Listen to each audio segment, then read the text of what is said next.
날씨는 더워지는데 참 마스크를 우리가 또 계속 써야 되는 그런 또 어려움이 없지 않아 있습니다. 우리가 마스크 쓰고 하나님께 또 예배드리고 또 함께 금식하며 하나님께 부르짖어 기도할 때에 하나님께서 우리의 모습을 보시고 긍휼히 여겨 주실 줄로 믿습니다. 그런 우리가 하나님의 긍휼을 바라면서 우리가 함께 기도하고 또 믿음으로 끝까지 우리가 승리하시기를 간절히 바랍니다.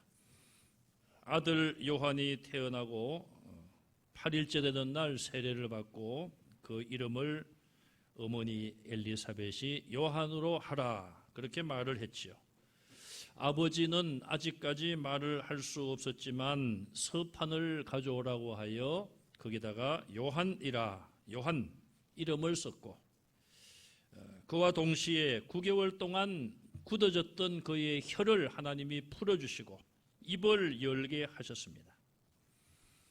제사장 사가랴는 지난 9개월 동안 말을 못하다가 입을 하나님이 열어주셨는데 가장 먼저 한 말은 64절 하반절에 올라가서 보니까 하나님을 찬송했습니다. 오늘 본문 말씀도 그가 성령의 충만함을 받아 예언했다 그렇게 되어 있는데 사실 이 내용도 보면은 내용은 예언이지만 찬송이라 사가랴의 찬송이라 그렇게 볼 수가 있습니다. 먼저 하나님께서는 하나님의 사람들에게 성령의 충만함을 주시고 하나님의 일을 하게 하시는 것을 우리가 특별히 누가복음 1장에서 보게 됩니다. 본문 67절에도 사가랴가 예언하게 된 것도 성령의 충만함을 받아서 예언을 했습니다.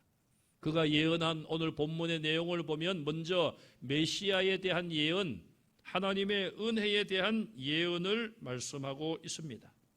구약의 그 어떤 선지자보다도 이 사가랴 선지 제사장이 성령의 충만함을 받아 찬송하고 예언한 내용이 하나님의 은혜와 메시아의 구원의 행동을 구체적으로 제시하고 있음을 볼 수가 있습니다.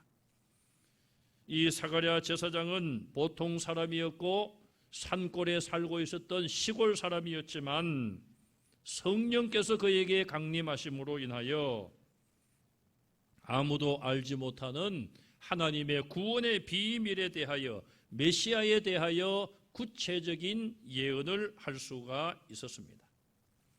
또 사가랴가 두 번째 예언한 내용은 요한에 대한 이야기인데 76절 이하에 나오죠.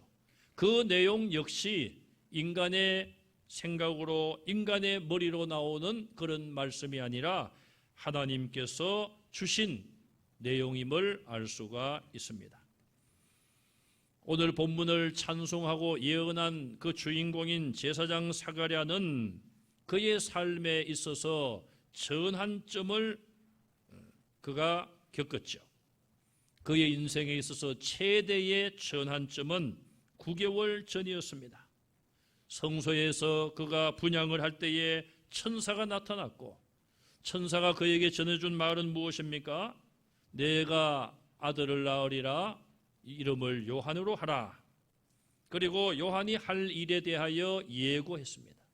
천사의 말을 들은 사가랴는 나와 내 아내가 나이가 많은데 어떻게 아들을 낳는다고 합니까? 천사의 말을 선뜻 믿을 수가 없었습니다. 그 시간부터 천사의 말대로 그는 말을 하지 못하는 상태에서 9개월이란 긴 시간을 보내게 되었습니다. 그는 9개월 동안 말을 하지 못한 가운데 어떤 생각을 하며 어떤 시간을 가졌을까요? 그는 하나님 앞에 자기의 불신앙을 회개했을 것입니다. 자기가 제사장이었지만 백성들을 대표하여 분향을 하고 제사의 일을 주관하는 제사장이었지만 막상 하나님의 말씀을 천사가 전해주었을 때에 그것을 믿지 못한 불신앙을 회개했을 것입니다. 그리고 그는 마음에 여러 번 다짐을 했을 것입니다. 하나님께서 내 입을 열게 하시면 하나님이 내게 주신 말씀을 크게 외치고 하나님을 소리 높여 찬양하리라, 그런 다짐을 했을 것입니다. 우리가 오늘 우리의 죄를 돌아보고 회개하며 믿음으로 살겠다는 결단과 순종의 길을 걸어갈 때에 하나님은 우리에게도 사가랴에게 주신 은혜처럼 성령의 충만함을 허락하실 줄로 믿습니다. 누가복음 1장 15절에 가서 보면 천사가 앞으로 사가랴의 가정에 태어날 요한에 대하여 그 요한이 모태에서부터 성령의 충만함을 받을 것이라 그렇게 예언했습니다. 아기가 모태에서부터 성령의 충만함을 받으려면 어떻게 해야 될까요? 하나님께서 특별한 은혜를 주실 수도 있고요, 또 그의 부모님들에게 성령의 충만함을 주심으로 태중에 있는 아기에게도 성령의 충만함이 임할 수가 있는 것이죠. 여러 나라에서 요즘 태교가 매우 관심사가 아닙니까? 태중에 아기가 있을 때에 그 산모가 어떤 생각을 하고 어떤 음악을 하고 어떤 또 여가 활동을 하느냐, 그것이 태중에 있는 생명에게 큰 영향력을 끼친다는 것이죠. 사가랴는 회개와 결단의 기도를 했고 성령의 충만함을 받았고 오늘 본문에서도 성령의 충만함을 받고 장래의 일을 찬양으로 예언하고 있습니다. 사가랴의 부인인 엘리사벳은 어떠했습니까? 누가복음 1장 41절에 보니까 친척 마리아가 자기 집을 방문하며 문안할 때에, 마리아를 만났을 때에 성령이 역사하셔서 그가 성령의 충만함을 받았습니다. 자기 뱃속에는 이미 임신 6개월 된 귀한 생명이 뛰놀았다, 그렇게 표현하고 있어요. 태중에 있는 세례 요한에게도 성령의 충만함이 임한 것이고 그 아기를 임신하고 있는 이 엘리사벳에게도 성령의 충만함이 임한 것이죠. 그뿐 아니라 그 엘리사벳을 만난 마리아와 마리아의 태중에 이미 잉태된 예수님도 성령의 충만함을 받으신 것으로 볼 수가 있습니다.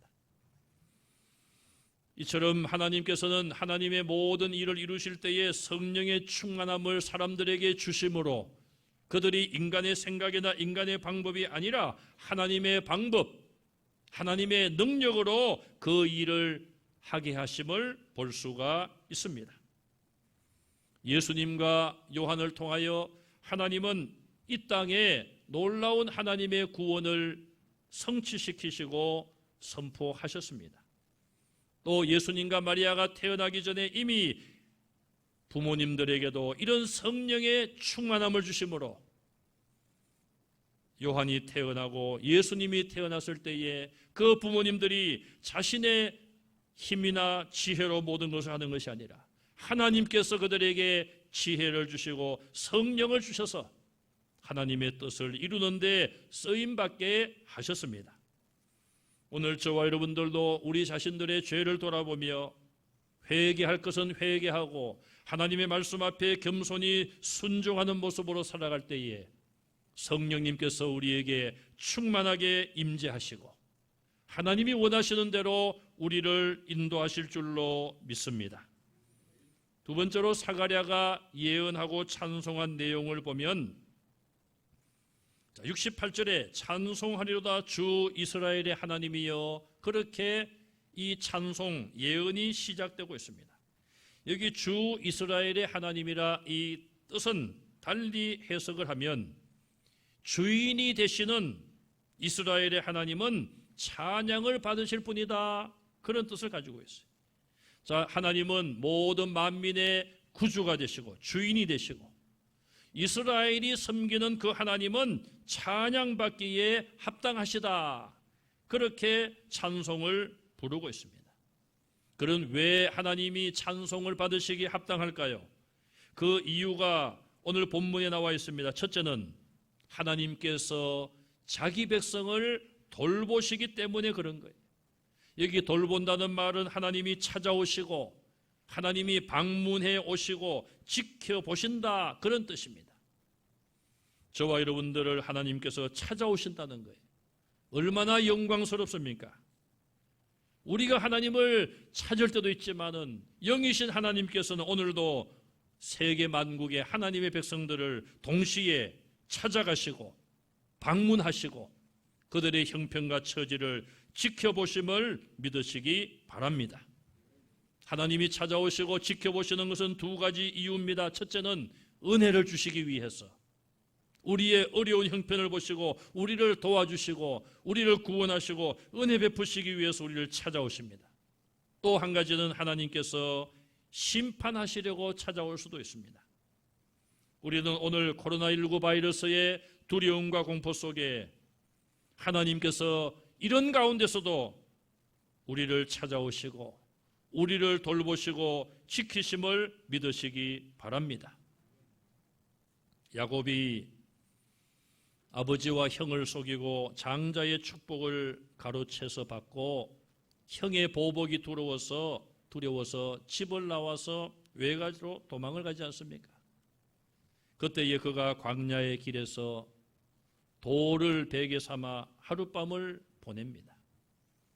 얼마나 두렵겠습니까? 외롭고 두려움, 공포 속에 한밤을 보내는데 꿈에 하나님이 나타나셨습니다. 사닥다리가 땅에서 하늘까지 닿아 있고 천사들이 오르락내리락 하고 하나님께서 꿈속에 나타나셨어요. 야곱에게 말씀을 하시죠. 네가 어디로 가든지 내가 너와 함께 하리라. 야곱이 잠을 깨고 나서 두렵도다 이곳이여. 달리 두려운 것이 아니에요. 하나님이 여기까지 나와 함께 하시는구나. 하나님이 여기까지 찾아오시고 내 이 모든 어려운 형편을 아시고 나를 위로하시고 나에게 용기를 주시고 약속을 주시니 두렵도다 이곳이여. 하나님이 이곳까지 나와 함께 하신다는 것을 그때 야곱이 깨달았습니다. 우리 하나님은 하나님의 백성들을 끝까지 책임지시고 찾아오시고 방문하시고 우리를 지켜보시고 우리를 도와주실 줄로 믿습니다. 두 번째로 속량하시기 때문에 하나님을 찬양하고 있습니다. 속량이란 말은 속전을 치룬다, 대가, 가격을 치르고 물건이나 사람의 상태를 회복시킨다는 의미를 가지고 있습니다. 우리가 돈을 주고 물건을 사면은 그 소유가 내가 되는 것입니다.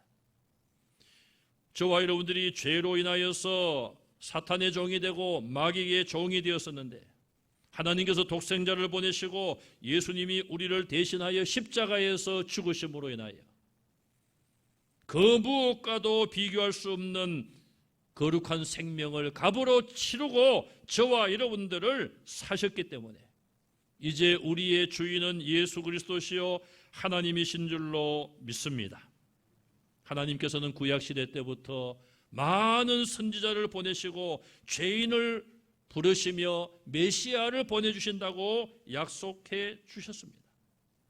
예수님은 그 약속대로 오셨고 우리를 죄에서 값을 치르시고 속량하셔서 이제 저와 여러분들의 새 주인이 된 줄로 믿습니다. 우리를 속량하셨기 때문에 우리는 새 주인 되신 하나님 예수님을 찬양해야 돼요. 세 번째, 하나님을 찬송할 이유는 무엇입니까? 속량해 주시겠다고 예언하신 그 예언을 이루어 주신 하나님을 찬양하고 있습니다. 본문 70절에 보시면은 거룩한 선지자들의 입으로 예언된 메시아에 대한 약속 하나님께서 이루셨습니다. 69절에 다윗의 후손으로 메시아가 오실 것을 예언하셨는데 이것도 성취된 것이죠. 69절에 우리를 위하여 구원의 뿔을 이루셨다. 구원의 뿔은 예수 그리스도를 말하는 거예요. 우리를 구원하기 위하여 예수님을 메시아를 이 땅에 보내시고 십자가의 대속으로 우리를 위하여 구원의 길을 완성하신 것을 말하고 있습니다. 그러므로 누구든지 예수님의 이름을 믿으면 멸망치 않고 영생을 얻게 되는 것입니다. 이 예언은 73절에 하나님께서 아브라함 때부터 이미 주신 맹세요 언약이에요. 아브라함과 그의 후손에게 주신 이 거룩한 언약을 하나님께서 잊지 않고 때가 되어 예수님을 이 땅에 보내주심으로 그 모든 예언이 완성된 것이고 성취된 것입니다. 죄인들을 위하여 약속하신 것을 이루신 하나님을 우리는 찬송해야 됩니다. 하나님은 이처럼 하나님이 하신 말씀을 어기신 적이 없고 약속을 깨뜨리신 적이 없으며 약속을 지키시는 하나님이십니다. 그러므로 하나님의 자녀인 저와 여러분들도 하나님과의 약속을 지킬 뿐 아니라 사람들과의 약속도 지켜야 됩니다. 그래서 우리는 시간 약속이라든지 모든 약속을 했다면은 반드시 지키는 성도들이 되어야 합니다. 오늘날 우리 이 사회 속에 성도들의 신뢰도와 목회자들의 신뢰도가 많이 상실되고 말았습니다. 신용을 많이 잃었습니다. 이제 우리의 믿음의 선진들의 그 말과 행동이 일치되었던, 그래서 안 믿는 자들도 성도들의 말이라면, 목사의 말이라면 정말 신뢰할 수 있다는 그런 신뢰를 회복할 수 있는 저와 여러분들이 되시기를 간절히 바랍니다. 네 번째로 사가랴는 메시아가 오심으로써 누리는 놀라운 은혜 때문에 하나님을 찬송해야 된다고 말씀하고 있어요. 메시아가 오심으로 인하여서 우리가 누리는 하나님의 은혜가 무엇입니까? 74절에 보시면 우리의 원수의 손에서 우리를 건져주셨습니다. 우리의 원수는 죄와 사탄과 사망과 지옥입니다. 아담과 하와가 에덴 동산에서 하나님의 말씀을 거역하고 범죄했습니다. 그로 인하여 모든 후손들에게는 원죄가 내려오고 있습니다. 또 이 땅에 태어난 사람들은 한 사람도 의인이 없다고 성경은 말씀하고 있습니다. 이 모든 죄는 사탄이 우리를 유혹하고 넘어지게 함으로 시작된 것입니다. 사탄의 존재는 인간의 힘으로 이길 수 없습니다. 또 사망은 무엇입니까? 죄로 인한 결과가 사망 아니겠습니까? 모든 사람은 죽음을 피할 수가 없습니다. 여러분, 과학적으로 의학적으로 죽음에 대한 정의가 무엇입니까? 우리가 잘 모릅니다만은 질병 때문에 죽음의 원인이 될 수 있죠. 또 노환으로 돌아가셨다. 연세가 많으시면 이 세상을 떠나신다. 누가 정했습니까? 질병 때문에 사람이 죽는 것 누가 정한 것입니까? 성경은 우리에게 하나님께서 아담과 하와에게 선악을 알게 하는 나무 열매를 따먹으면 죽으리라고 말씀했어요. 결국 인간의 죽음은 죄에서 시작된 것입니다. 그러나 하나님께서는 저와 여러분들을 이 모든 고통에서 구원하심을 믿으시기 바랍니다. 지옥의 권세도 많은 사람들을 괴롭히고 있습니다. 사람이 죽는 것으로 다 끝나는 것이 아니라 죽음 이후에 예수님 재림하실 그날에 천국과 지옥으로 모든 사람들은 들어갈 수밖에 없습니다. 지옥의 권세를 이길 수 있는 길은 오직 예수 그리스도를 믿는 믿음뿐임을 기억하시고 그 믿음을 끝까지 간직하시기를 간절히 바랍니다. 이처럼 예수님이 땅에 오심으로 십자가의 대속을 통하여 저와 여러분들을 죄와 사탄의 권세와 사망의 종노릇에서부터 지옥의 권세에서부터 구원해 주셨기 때문에 기쁨과 즐거움으로 구원의 감격을 가지고 하나님을 소리 높여 찬양하는 성도들이 되시기를 간절히 바랍니다. 그뿐 아니라 75절에 보면 종신토록 그랬어요. 종신토록 죽을 때까지 주님 앞에서 성결과 의로 두려움이 없이 하나님을 섬기게 되었다. 그렇게 말씀하고 있어요. 예수님을 구주로 영접하고 죽는 순간까지 우리는 하나님 앞에서 성결, 거룩함, 예수님의 피로 죄 씻음을 받고 거룩하게 된 것이죠. 그 성결함과 의로 우리의 모든 불의도 우리가 믿음으로 말미암아 모든 불의함이 씻음받고 하나님이 저와 여러분들을 의인으로 인정해 주심을 믿으시기 바랍니다. 자, 그런 거룩함과 성결, 의를 가지고 두려움이 없이 그랬어요. 구약시대 때는 두려움을 가지고 하나님께 제사로 나왔습니다. 대제사장이 1년에 한 번 지성소에 들어가서 대속죄일에 이스라엘 백성들을 대표하여 회개의 기도를 합니다. 대제사장은 들어가면서 마음에 두려움이 있었습니다. 하나님이 내 죄를 용서하시지 않고 이 민족의 죄를 용서하시지 않고 나를 죽게 하시면 어떻게 할까 두려움이 있었습니다. 제사장들과 다른 이스라엘 백성들도 그날은 두려움이 있었습니다.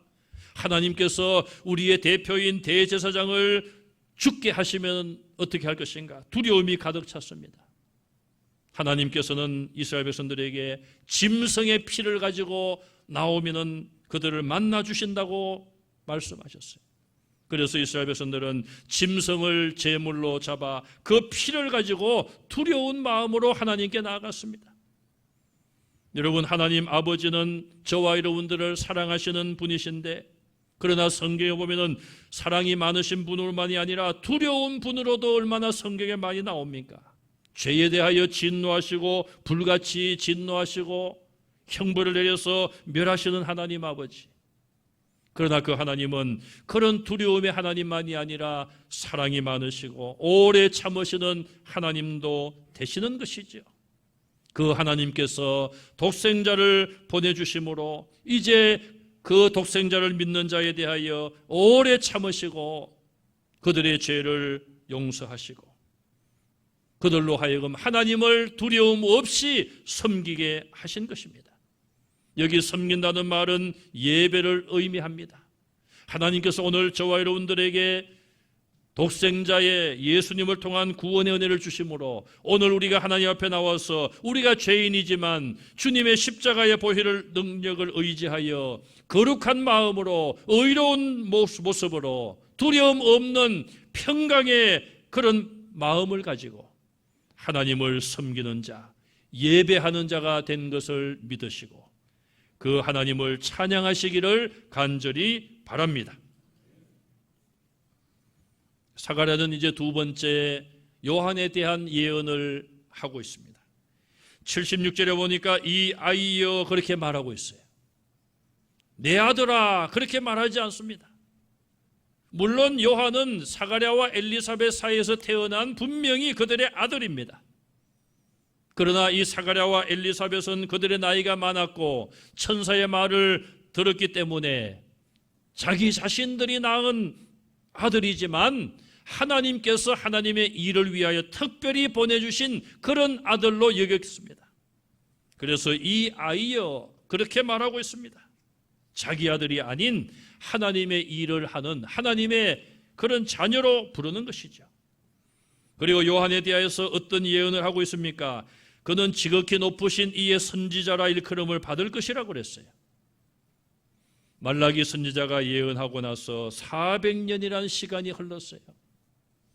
구약의 마지막 선지자가 예언하고 400년 동안 하나님께서는 이스라엘에게 말씀하지 않았습니다. 왜 그랬습니까? 그렇게 수백 년 동안 선지자들을 보내서 회개하라고 하나님께서 말씀하셨으나 이스라엘은 그 말씀을 거역했어요. 그 결과 북쪽 이스라엘과 남쪽 유다가 다 아수르와 바벨론에 의해서 멸망을 당하고 말았습니다. BC 586년에 남쪽 유다가 멸망을 당했죠. 그리고 또 약 180년 세월이 흐를 동안 그래도 선지자를 보내서 그들에게 말씀하셨지만 말라기 선지자가 예언을 한 이후에 400년 동안 하나님께서 선지자를 세우지 않았습니다. 이 요한은 400년 만에 하나님께서 자기 백성에게 찾아가게 하시고 말씀하게 하신 선지자예요. 또 그가 한 중요한 일은 메시아를 소개하고 메시아의 길을 예비한 것입니다. 얼마나 큰 사명을 이 요한이 가지고 있습니까? 사가랴는 지금 그 이야기를 예언적으로 찬송하고 있습니다. 그가 메시아의 길을 예비할 뿐만 아니라 하나님의 백성들에게 죄사함을 얻는 구원의 길을 알게 할 것이라고 예고하고 있습니다. 요한은 이 말씀대로, 이 예언대로 그가 성장하여 회개하라, 천국이 가까웠다고 광야에서 외쳤습니다. 그리고 많은 이스라엘 백성들이 그에게 나와 회개하고 세례를 받음으로 오실 메시아를 준비하는 그런 마음의 준비를 가지게 되었습니다. 사가랴는 78절 이하에서 결론적으로 다시 한번 하나님의 긍휼과 메시아의 구원을 예고하면서 찬송을 마치고 있습니다. 72절에 긍휼을 표현했던 그는 78절에 하나님의 긍휼을 다시 말하고 있습니다. 하나님께서 이스라엘 백성들과 세계 모든 하나님의 택함받은 자녀들을 긍휼히 여기셔서 구약의 약속대로 메시아를 보내주셨습니다. 약 2000년 전 하나님의 긍휼로 이 땅에 메시아가 오셔서 우리를 위하여 구원의 길을 예비하셨습니다. 그 긍휼을 베푸시는 하나님, 오늘 이 땅을 찾아오시고 이 지구를 찾아오셔서 코로나19 바이러스로부터 우리를 다시 구원해 주시기를 간절히 소망합니다. 통계를 보니까요, 세계적으로 750만 명 환자들이 발생했고 42만 명 이상이 세상을 떠났습니다. 니느웨 백성들이 요나의 경고의 말씀을 듣고 나서 어떻게 했습니까? 40일이 지나면 이 성은 멸망한다, 하나님이 멸망시킨다, 요나의 외침을 듣고 그 말을 들은 백성들이 금식했습니다. 베옷을 갈아입고 흙 속에 엎드려서 기도했어요. 그 말을 임금이 듣고 임금도 고관들도 금식하는 일에 동참을 하고 가정에서 키우는 가축들까지 음식을 주지 아니하고 금식하며 니느웨 백성들이, 하나님을 모르는 그들이 하나님께 회개하며 기도할 때에 하나님께서 그들을 긍휼히 여기셨어요. 요나가 왜 하나님 내가 전한 대로 안 됩니까? 선지자의 자존심을 가지고 하나님 앞에 항의했습니다. 하나님께서 그에게 주신 마지막 말씀이 무엇입니까? 야, 요나야, 너는 네가 심지도 않은 박는 굴 하나 때문에 이렇게 화가 났느냐? 저 성에는 앞뒤와 좌우를 분별하지 못하는 12만여 명이 살고 있다. 영적으로 무지한 12만 명이 살고 있다. 내가 저들을 어찌 아끼지 않겠느냐? 하나님께서 12만 명을 아끼신다고 하셨어요. 42만 명 이상이 코로나19 바이러스로 죽었습니다. 하나님께서 그 생명들을 귀하게 여기지 않아서 죽은 게 아니잖아요. 우리는 하나님, 이제 이 고통에서 우리를 구원해 주십시오. 하나님, 우리를 긍휼히 여겨 주십시오. 하나님의 긍휼을 구하는 저와 여러분들이 되시기를 바랍니다. 이사야서 7장 14절에 보라, 처녀가 잉태하여 아들을 낳을 것이요 그 이름을 임마누엘이라 하리라. 임마누엘은 하나님이 우리와 함께 하신다는 뜻이에요. 하나님이 우리를 찾아오시고 우리를 방문하시고 우리를 지켜보시고 우리에게 필요한 것을 주시되 오늘 말씀처럼 우리를 속량하시고 구원하시고 구속하시고 건져주시고 우리로 하여금 구원을 알게 하시고 하나님을 섬기는 예배자로 우리를 불러주셨어요. 이 땅 위에 하나님을 향한 예배가 끊어져서도 안 되고 예배가 중단되어서도 안 되고 예배가 방해받는 일이 있어도 안 될 줄로 믿습니다. 그것은 메시아인 그리스도인 예수님께서 거룩한 몸을 십자가에 매달고 자기 몸을 쪼개어서 우리로 하여금 하나님께 나아갈 수 있는 길을 열어주신 십자가의 대속, 이것을 찬양하는 예배, 이 섬김이 끊어져서는 안 될 줄로 믿습니다. 하나님은 그 길을 예비하시고 우리로 하여금 평강의 길로 인도하셨어요. 여러분, 우리가 하나님 앞에 나와서 예배 드릴 때에 마음의 평강이 있기를 간절히 바랍니다. 하나님께 다 맡기시기 바랍니다. 우리가 뭘 어떻게 하겠습니까? 코로나19가 아니었다면 뭐 옆에서 기침을 하고 또 내가 기침이 나와도 별로 신경을 안 썼는데, 이제는 코로나로 인한 것이 아닌데도 불구하고 일반적인 감기 증세인데도 기침하는 것이 눈치 보이고 미안하기도 하고, 재채기 한번 하는 것도 미안하기도 하고.